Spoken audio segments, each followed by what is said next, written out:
Dear students, তোমাদের polytechnic ভর্তির জন্য অ্যাডমিশান শিডিউল এসে গেছে। যেমন তোমরা প্রথমেই জানো যে 25 আগস্ট তোমাদের যে র্যাঙ্ক কার্ড জেক্সপোর্ট সেটা দেওয়া হয়েছে। এরপর দেখো তোমাদের চয়েস ফিলিং স্টার্ট হয়েছে 26 আগস্ট থেকে, এটা চলবে 29 আগস্ট পর্যন্ত। এই টাইমে তোমরা যে সমস্ত গভর্নমেন্ট কলেজ আর প্রাইভেট কলেজ সিলেক্ট করছো ভর্তির জন্য, তোমরা সেই কলেজগুলোকে পরপর অ্যারেঞ্জ করতে পারো।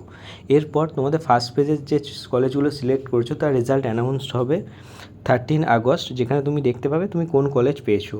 এবং 1 সেপ্টেম্বর থেকে 4 সেপ্টেম্বর টাইমের মধ্যে তোমাদের সেই কলেজে গিয়ে অ্যাডমিশন প্রসেস নিয়ে কমপ্লিট করতে হবে। মনে করো যাদের কলেজ পছন্দ হলো না তারা সেকেন্ড চয়েসের জন্য, সেকেন্ড অ্যালটমেন্টের জন্য ওয়েট করবে। সেকেন্ড অ্যালটমেন্ট দেবে তোমাদের 5 সেপ্টেম্বর, এবং সেকেন্ড অ্যালটমেন্টে তোমরা যে কলেজ পাবে সেখানে গিয়ে ভর্তি হতে হবে 6 সেপ্টেম্বর থেকে 8 সেপ্টেম্বরের মধ্যে। এরপর যে সমস্ত কলেজ, গভর্নমেন্ট কলেজ, প্রাইভেট কলেজে যা ভ্যাকেন্সি থাকবে সেটা তোমাদের জানানো হবে 10 সেপ্টেম্বর, এবং 10 সেপ্টেম্বর থেকেই তোমাদের সেকেন্ড চয়েস ফিলিং স্টার্ট হবে।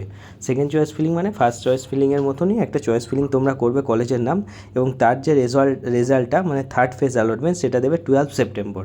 এবং তোমাদের থার্ড ফেজে যে কলেজটা তোমরা পাবে সেটা তোমাদের অ্যাডমিশান নিতে হবে 12 থেকে 15 সেপ্টেম্বরের মধ্যে, কারণ তোমাদের কাউন্সিল কলেজ স্টার্ট করবে 15 সেপ্টেম্বর থেকে। সো ফার্স্ট ইয়ার তোমাদের ক্লাস স্টার্ট হবে 15 সেপ্টেম্বর থেকে, এবং তোমাদের এর মধ্যেই কলেজ সিলেকশান করতে হবে। Thank you students.